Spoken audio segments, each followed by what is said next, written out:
BTR सरकारनि रां बावजाजों लुफुंजानाय model फरायसालिनि थाखो खथाखौ दिनै बेखेवबाय।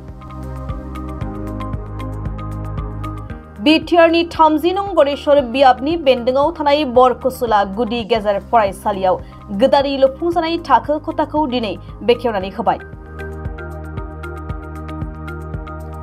मख'नो गोनांदि प्रमद बर'नि दैदेननाय सरकारनि समाव सरकार दानायनि 3 दाननि उनावनो बरकसुला गुदि गेजेर फरायसालियाव मोनसे थाखो खथाखौ लुफुंनानै होदोंमोन। बेनि उनाव फिन फरायसालिया गोदानै बिटिआर सरकारनि मडेल थाखो खथाखौ मोनफुंनो हानायखौ फरायसालिनि गाहाय फोरोंगिरि बिथाङा साबायखर बावहरदों।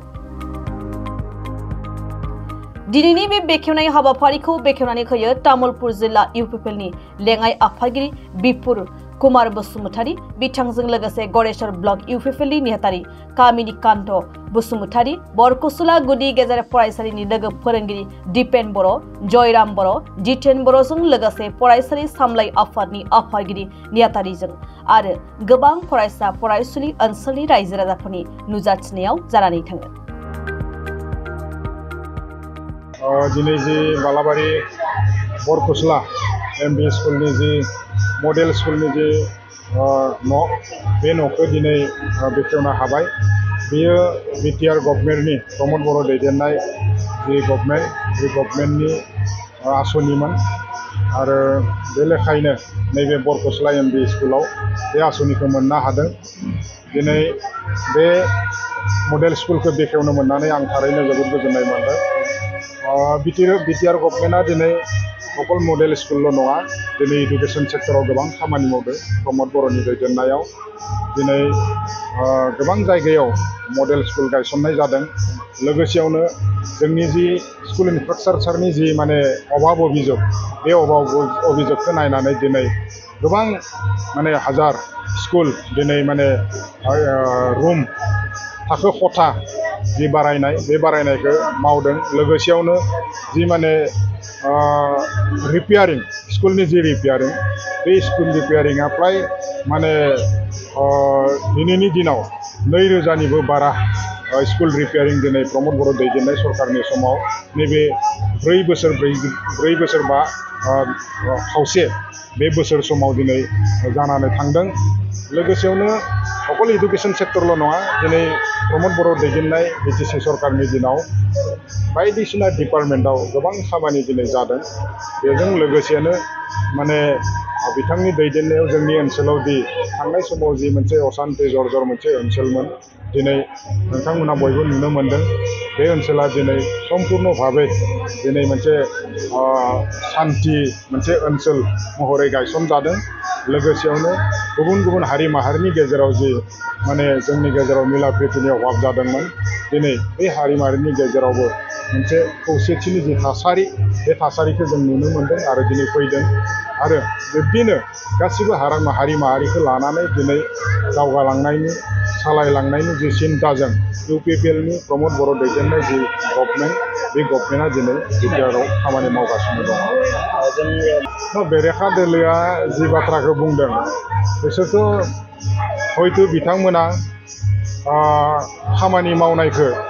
जोंनि प्रमद बर'नि जे खामानि मावनाय, बे खामानि मावनायनि जि आदब खायदा, बेखौ नुनानै बिथांमोना हयथ' सोमोनांदों। नङाबा हयथ' बिथांमोना बेखौ रायजोनि गेजेराव ओरैनो मोनसे गेना गेरेन्थि सोमजिहोनो थाखाय बे बाथ्राखौ राजनिति खालामनानै बुंदों। मानोना थांनाय 17टा बोसोराव बिपिएफ सरकारनि दैदेननायाव जि खामानिफोरखौ मावनो हायाखैमोन, जोंनि लामा दालांनि बाथ्राखौथ' दोनथ'दों, दिनै फरायसालिनि जेंना होनना बुङोब्ला थांनाय 17टा बोसोराव हाग्रामा महिलारिनि दैदेननायाव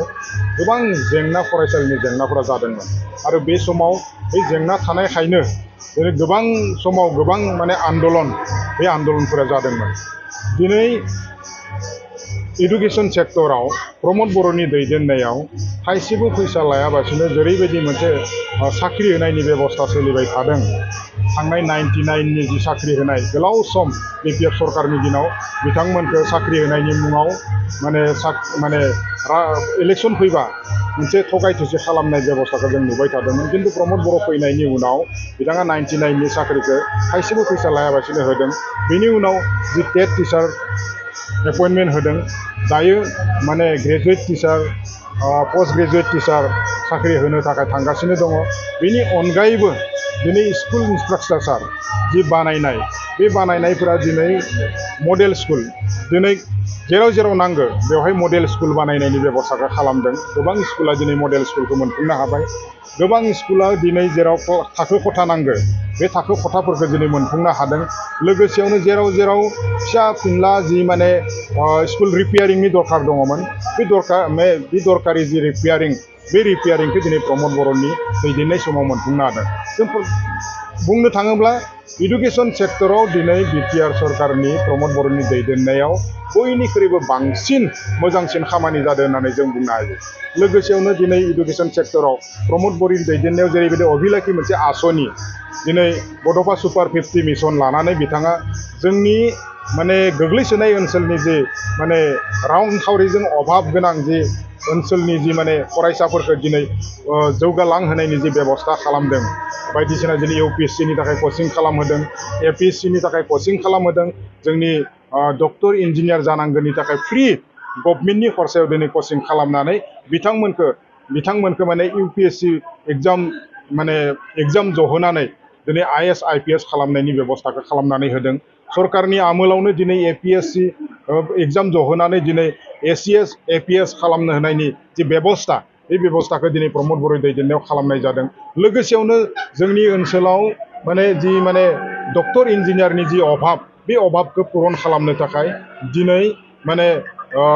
IIT NIT बायदि इन्जिनियारिं कलेजफोराव दिनै सीट मोननांगौनि थाखाय फ्रि कचिं होनानै दिनै बेफोरनि बेबस्थाखौ खालामनाय जादों दिनै मेडिकेल कलेजाव सीट मोननांगौनि थाखाय फ्रि कचिं होनानै दिनै बेवहाय एडमिसन मोननांगौनि जि बेबस्था बेखौ खालामनानै होनाय जादों लेटेस्ट दाखालि बावै जि निटनि जि माने रिजाल्ट ओंखारबाय बेवहायथ' जोंनि बड'फा UN सुपार 50 निफ्राय जि माने कचिं खालामनाय बेनिफ्राय दिनै जोङो नुनो मोन्दों जे IIT आव दिनै माने माबा सीट मोननायखौ जों नुनो मोन्दों लोगोसेयावनो मेडिकेलाव हयथ' गोबाङानो सीट मोनगोन दिनै थांनाय बोसोराव जि माने 30 जननिख्रुइ बारा 30 जननिख्रुइ बारा माने मेडिकेलाव सीट मोननो हादोंमोन बे कचिं सेन्टारनिफ्राय थ' गतिके दिनै प्रमद बर'नि दैदेननायाव एडुकेशन सेक्टराव गोबां खामानि जादों आरो इयुनाव हयथ' जोंनि बर' फसला गेजेर फरायसालिनिफ्राय गोजोन हामलायनायजों लोगोसे नोंथांमोनखौ बरायग्रोनाय जाबाय जोंनि बर' फसला गेजेर फरायसालियाव दिनै बिटिआर गभर्नमेन्टआ होनाय 25 लाख टाकानि जिथु न' बे न'खौ जों दिनै बेखेवबाय बे न' बेखेवनायाव जोंनियाव बेखेवगिरि महरै बाहागो लाफैदोंमोन तामुलपुर जिल्ला UPPL नि भाइस प्रेसिडेन्ट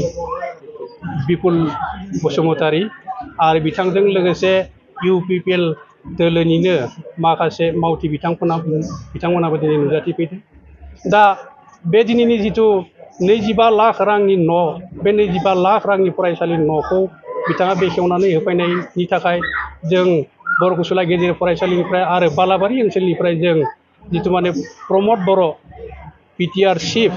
बिथां प्रमद बर'खौ जोङो रोजा रोजा साबायखर बावहरबाय मानो होननानै बुङोब्ला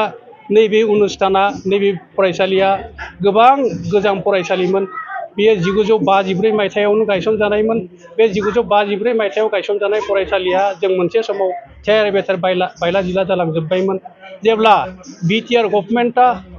दाजाबायमोन बे दाजानायनि मास मोनथामनि सिगाङावनो जोंनि लेङाइ फोरोंगिरि सासे दिपेन बर' बिथांखौबो जोंनि फरायसालिनिफ्राय जों रोजा रोजा साबायखर बावगोन बिथाङा BTC गभर्नमेन्ट दाजेननायनि 3 माहानि उनावनो बिथाङा 10 लाख लानानै फैनानै जोंनियाव 2 रुम बानायनानै होफैदों जायनि जाहोनाव जों दिनै फरायसा फरायसुलिमोनखौ जोङो मोजां थाखोआव मोजां रोखोमनि जोङो माने फरायहोनो आरो लिरनो फरायहोनो जोङो हानाय जादों नङाब्ला मोनसे समाव जों ओरैबायदि जादोंमोन जे बेयाव मोसौ गुलि बायदि जादोंमोन दा बेनिखायनो जों बर' फसला गेजेर फरायसालिया आरो नैबे बालाबारि औगुरि ओनसोला जि माने बिटिआर चिफ प्रमद बर' बिथांखौ जों रोजा रोजा साबायखर बावबाय आरो बावनायजों लोगोसे बिथाङा इयुनाव आरो जोंनि ओनसोलखौ जाहाथे बेबायदि गोबां जौगालांनायाव मदद होयो बिथांनि फारसे जोङो आरज गाबहरनाय थाबाय आरो लोगो लोगो जों बिथाङा जाहाथे आरो फैगौ आरो 5 बोसोरबाव बिथाङा बिटिआरखौ सासन खालामनो हाबावो बिनि थाखाय जों बिथांनिसिम माने